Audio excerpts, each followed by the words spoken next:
Feliz fin de semana para todos los que sintonizan este resumen de Noticias del Agro. Media hora para revisar las informaciones más destacadas del sector en los últimos días. Recuerden que también los esperamos en nuestras redes sociales, @agrotendencia en Instagram y en YouTube, Agrotendencia TV. Soy Jessica Alaimo y para mí, como siempre, es un placer acompañarlos. Comenzamos. La Federación Nacional de Asociaciones de Cañicultores de Venezuela informó esta semana que la zafra 2023-2024 finalizó con un crecimiento del 20% y que se proyecta sume un 12% más para el 2025. En rueda de prensa, el presidente de FESOCA, José Ricardo Álvarez, anunció que la molienda de caña fue de 3.856.963 toneladas, con una producción de azúcar de 309.526 toneladas, cifras que superaron las estimaciones. Una vez más crecimos cerca del 20%, por lo que llevamos 4 años consecutivos creciendo por el 20%, poco más quizás, y duplicando pues al día de hoy pues lo que en el 2020 fue la zafra más pequeña que hicimos. Una de las éxitos que tuvimos la zafra pasada fue precisamente el hecho de que tuvimos mesas de trabajo con el gobierno nacional y tuvimos un control bastante importante de todas las importaciones que se entraban. O sea, nada entró aquí, o muy poco entró fuera de lo que dentro de esa mesa hiciéramos.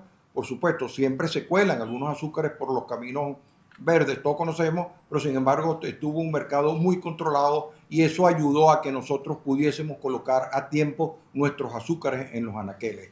El dirigente gremial destacó que entre la producción y las importaciones realizadas este año se tiene alrededor de 150.000 toneladas de azúcar crudo, lo que permite abastecer el mercado hasta el mes de agosto. Álvarez agregó que el sector cañicultor ha contribuido al desarrollo económico de la nación a través de la generación de empleos. Por cada 1.000.000 de toneladas de caña que nosotros molemos, son 5.300 empleos nuevos que se generan aquí en el país.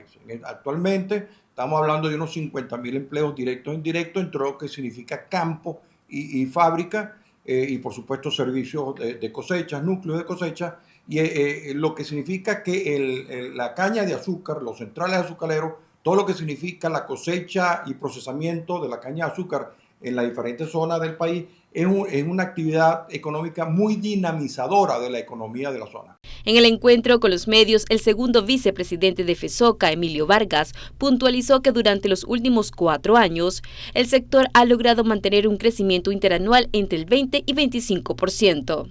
Proyectando para el 2025-2026 un crecimiento de un 12-15%, apunte pulmón, apunte el esfuerzo de todos nuestros productores que necesitamos para crecer mejor y más seguro, financiamiento. Un financiamiento acorde a la caña de azúcar, acorde al cultivo, ya que somos un cultivo semipermanente o permanente en ciertas cosas y necesitamos financiamiento.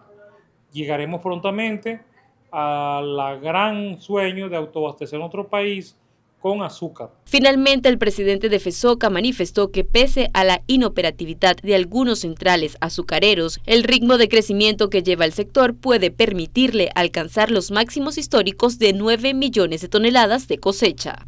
El presidente de la Confederación de Asociaciones de Productores Agropecuarios de Venezuela, Celso Fantinel, indicó que solicitará ante la Asamblea Nacional que el sector agrícola sea excluido de la contribución de la ley de pensiones. Fantinel destacó que en los próximos días enviará una carta al Parlamento para expresar la realidad de un sector que asegura solo representa entre el 1 y 2% del total de trabajadores inscritos en el Seguro Social, convirtiéndolo así en un sector informal. Nuestro sector utiliza muchos trabajadores a destajo y nosotros tampoco, hay que decirlo, en la mayoría de los estados del país no teníamos seguro social, no tenemos hospitales de seguro social. Por eso nunca fuimos obligados en la mayoría de los estados a cancelar seguro social de nuestros trabajadores. Entonces nos hemos convertido en un sector informal y entonces dentro de las consideraciones que se pueden hacer, yo creo, junto con universidades, tal vez el tema de educación, el sector agrícola y pecuario debería estar exonerado. Tras la aprobación de la Ley de Protección de las Pensiones de Seguridad Social, representantes de diversos gremios productivos han resaltado la importancia de establecer incentivos que permitan garantizar la operatividad en los distintos sectores económicos del país. Según la encuesta de coyuntura industrial elaborada por Conindustria, la producción en el país se incrementó un 16,9% en el primer trimestre del año, donde el sector de alimentos fue el de mayor desempeño, con un 35,1%. En rueda de prensa, el presidente de Conindustria, Luigi Piccella, explicó que los rubros que presentaron mayor volumen de producción en el sector de alimentos fueron aceites y grasas con el 58,5%, panadería 48,7% y lácteos 47,3%. Uno de los sectores que más crece es el sector alimento, como tú bien lo dices, y eso ocurre ¿por qué? Porque el 60% de los ingresos que nosotros destinamos, de todo el promedio de todos los venezolanos, tú lo diriges a alimentación. Y en segundo lugar, a cuidados personales. Entonces, en ese mismo sentido, después viene el sector farmacéutico, la industria farmacéutica. Entonces, ya te quedan pocos ingresos para dedicarle al resto de los sectores. Es por ello que uno de los sectores que tiene un crecimiento sostenido en el tiempo es el sector alimentos. Es por ello que es fundamental para nosotros que toda esa gente que nos ve recupere el poder adquisitivo de manera tal de que te sobren más churupitos para dedicarle al resto de los sectores. Es más o menos lo que estamos y las expectativas de crecimiento también son buenas. Los industriales del país estiman de que el crecimiento de la producción en este año 2024 va a girar en torno del 8,8%. Piccella señaló que otros sectores como madera y papel, farmacéutico, autopartes y químicos también contribuyeron al crecimiento de la producción nacional. Asimismo, puntualizó que si bien se registraron cifras positivas, al compararse con el mismo periodo de 2023, la manufactura aún no llega al punto de equilibrio óptimo en cuanto a los niveles de producción. El hecho de tener crecimiento comparado con el mismo trimestre, como le dije, no quiere decir que hayamos alcanzado el punto de equilibrio, porque trabajamos apenas en una utilización del 38%. Y en muchos de los casos, habiendo crecido, las empresas no tienen rentabilidad. Aquí estamos midiendo el crecimiento. Entonces, todo esto hay que ponerlo en cuenta porque a veces muchos, hasta de nosotros mismos, nos dicen, bueno, creciste 16%, ya te arreglaste. No, dice que estamos en 38% de utilización en la capacidad instalada. Quizás para que la industria esté bien debería estar entre 50 y 60%. Entre los principales factores que impactan en la producción de la manufactura privada, Luigi Piccella señaló en primer lugar los excesivos tributos fiscales y parafiscales, seguido por la competencia de productos importados, así como la falta de financiamiento, la baja demanda nacional y la escasez de combustible. Nosotros sí creemos que se puede crecer de manera sostenida sobre 2 dígitos anuales. Pero ¿qué pasa? Que tú creces sobre la base. No es que le sumas 10% lo que estás creciendo. Entonces, eso te lo hace más lento. Pero ¿qué sucede? Es un éxito si logramos crecer 10%. Y fíjate que la encuesta manifiesta los industriales que sí tienen buenas expectativas de crecimiento. Y sí es factible lograrlo. Tienen que corregirse esos factores. Todos. No, el hecho de corregir uno no va a hacer que tú corrijas los demás. Todos tienen que estar ahí. Es decir, Venezuela es una carreta que todos tenemos que hablarla en el mismo sentido. Finalmente, el presidente de Conindustria indicó que el mayor crecimiento lo presentaron las empresas grandes y medianas, con el 18,8% y 12,0% respectivamente, mientras que las pequeñas llegaron a 14,3%, debido a que estas últimas usan menos del 20% de su capacidad instalada. El Instituto Nacional de Salud Agrícola Integral solicitó reforzar la inspección de cargas con productos de origen aviar y bovinos que provengan de Estados Unidos. Veamos. La medida surge ante el brote de gripe aviar que afecta al ganado de la nación norteamericana. En ese sentido, el organismo alertó que solo se debe admitir el ingreso de las cargas provenientes de Estados Unidos, que cuenten con permiso zoosanitario de importación vigente, así como un certificado oficial emitido por el Departamento de Agricultura de los Estados Unidos. El INSAI destacó que estas medidas serán aplicadas tanto a cargas comerciales como a ingresos puerta a puerta y equipajes. Recordemos que en las últimas semanas, 9 estados del país norteamericano han reportado casos positivos del virus H5N1 en vacas, una situación que ha llevado a las autoridades de ese país a recomendar no consumir leche cruda. Vamos a nuestra primera pausa en nuestro resumen semanal de Noticias del Agro. No olvide mantenerse conectado a través de nuestro Instagram, @agrotendencia, y suscribirse a nuestro canal de YouTube, Agrotendencia TV. Ya volvemos. Estamos de vuelta y en esta parte revisamos las noticias más destacadas de las regiones de nuestro país en los últimos días. El incremento sorpresivo de la carne en Barinas genera preocupación en los sectores de esta cadena productiva. Nuestro compañero Walman Linares nos tiene los detalles. El precio de la carne, que venía cobrándose entre 4 y 5 dólares, se ha disparado hasta en 7 dólares en las carnicerías de la entidad llanera, generando escasez y reunión de los entes vinculados al mercado cárnico. La situación ha generado reacciones que van desde la población, que le parece costoso, el organismo regulador Ministerio de Comercio y Producción, que anuncia una revisión de toda la cadena del rubro. Tuvimos una reunión muy cordial con algunos jefes o presidentes de gremio de la parte de la carne del Estado, y bueno, nos dieron sus puntos de vista del tiempo actual de lo que está pasando con la carne, sobre todo en este mes de mayo, que son cosas recurrentes con los años, pero que nunca habían impactado tanto los precios de la carne como los tenemos este año. Entonces, en el proceso del diagnóstico, en base a las versiones de los diferentes gremios, bueno, llegamos a algunas conclusiones en el marco del estudio de la cadena de abastecimiento del rubro, es decir, de la carne, y esos diagnósticos que estamos empezando a determinar para el tiempo de mayo que estamos viviendo ahorita, se le va a informar al señor ministro, Teniente Coronel Luis Villegas, el cual será informado. Por su parte, los dueños de carnicerías argumentan cierre de establecimientos por poca venta y bajos márgenes de ganancias.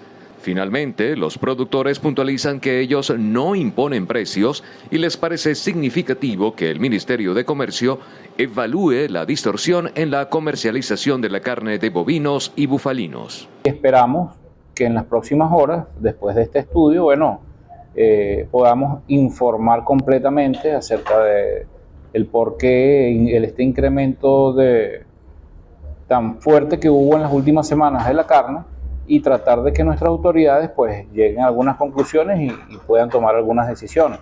Para Noticias del Agro, Walman Linares. El deshielo en la Sierra Merideña preocupa a los científicos, montañistas y merideños en general. Eurolobo, desde la entidad andina, nos entrega más información. El deshielo paulatino de la capa de nieve en la Sierra de Mérida, producto del cambio climático mundial, ha conducido a que la comunidad científica internacional considere que actualmente ya no se le conozca como glacial, sino como capa de hielo, al mermado elemento que aún se ubica en la cima del pico Humboldt. Lastimosamente, nuestro último glaciar, el de la Corona, está desapareciendo, mejor dicho, está a punto de morir completamente. Estamos en un país tropical donde hay mucha radiación solar, radiación que entra muy perpendicularmente a nuestra superficie, y eso pues además de otros factores como el cambio climático, el fenómeno del Niño, la contaminación ambiental, de hecho, por incendios forestales, por uso de vehículos de combustión interna, todas esas acciones terminan entonces reflejándose en el retroceso de nuestro glaciar, ¿no? Además de la consecuencia mundial que es el cambio climático. La falta de políticas coherentes y el vacío legislativo incide negativamente en las prácticas para combatir el cambio climático en el país. En ese sentido, tenemos que primero pensar en una política nacional de cambio climático que vaya de lo nacional a lo regional, a lo local y a lo parroquial, es decir, que hasta los barrios se vea la política de cambio climático. ¿Eso qué conlleva? Eso conlleva a que tengamos dentro de esa política una fuerte estrategia de reducción de gases de efecto invernadero que pasa por la educación. La educación temprana es fundamental en la lucha para la mitigación de las consecuencias del cambio climático. Por lo tanto, pues, ese es el camino que hay que seguir de educación. Si queremos cambiar un país, es con educación. De lo contrario, es imposible.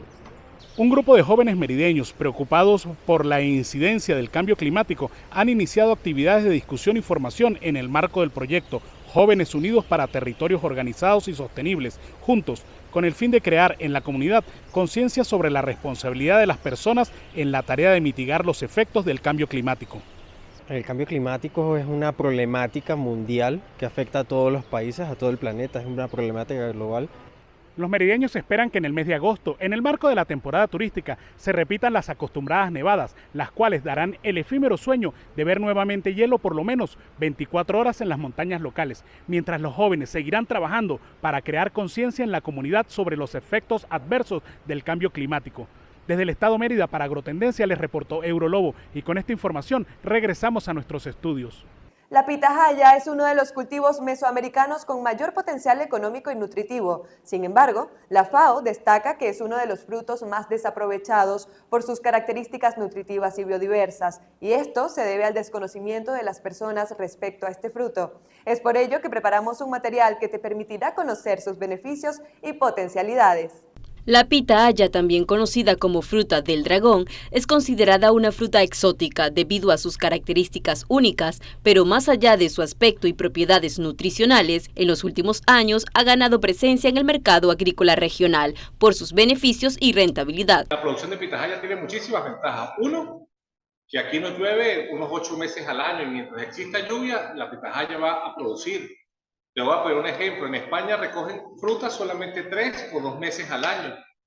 Aquí en Yaracuy se recoge fruta 8 meses al año. La segunda, bueno, que aquí no tenemos presencias de hongos, de plagas, entonces ya tener un cultivo donde tú no tengas una inversión constante en abonos, en plaguicidas, en fungicidas, en insecticidas, ya va a ser un cultivo que tiene un paso adelantado económicamente.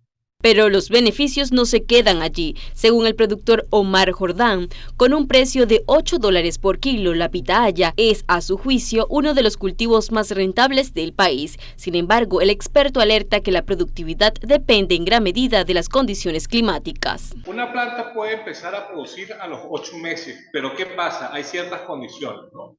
Una planta con 8 meses y que tenga un invierno, ella va a producir.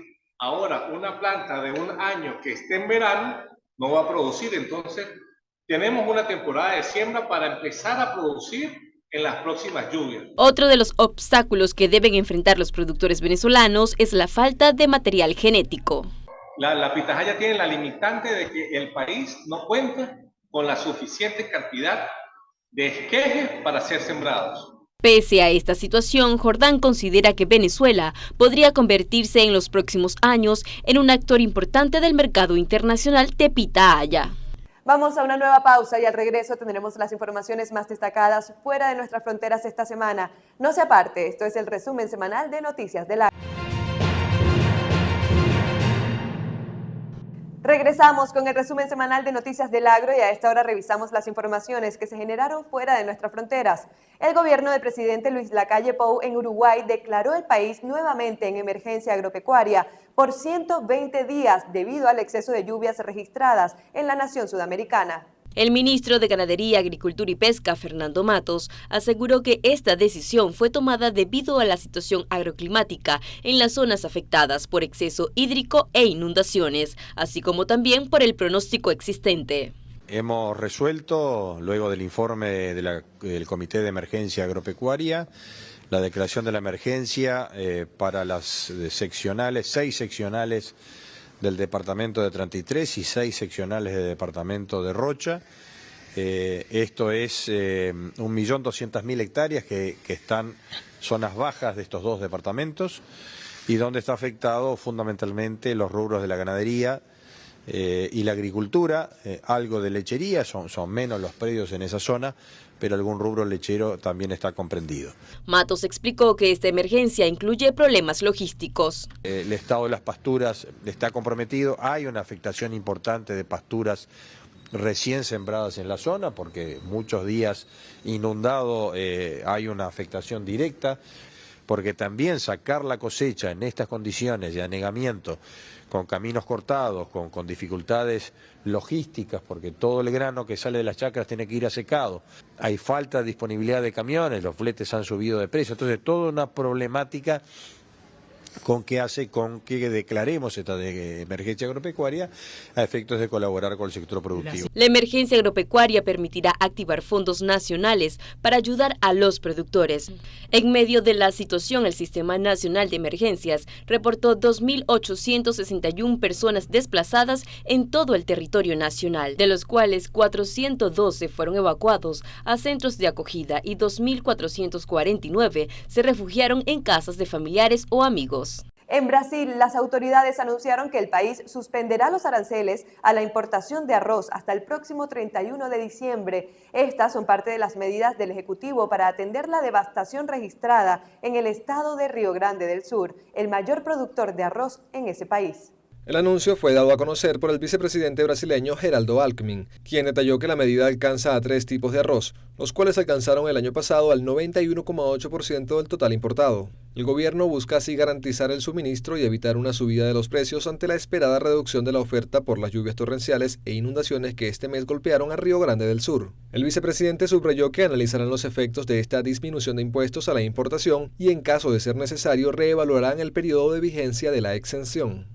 De acuerdo con el Ejecutivo, la mayor parte de las importaciones de arroz del país son del bloque Mercosur. Entre los socios del grupo suramericano, el arancel para el arroz ya es de 0%, pero la autoridad remarcó que existe el potencial para importaciones de otros orígenes como Tailandia. Las inundaciones, lluvias torrenciales y deslizamientos de tierra han provocado estragos en 464 de los 497 municipios de Río Grande del Sur, una importante región agropecuaria e industrial con una población de 11,3 millones de habitantes, el 6% del total del país.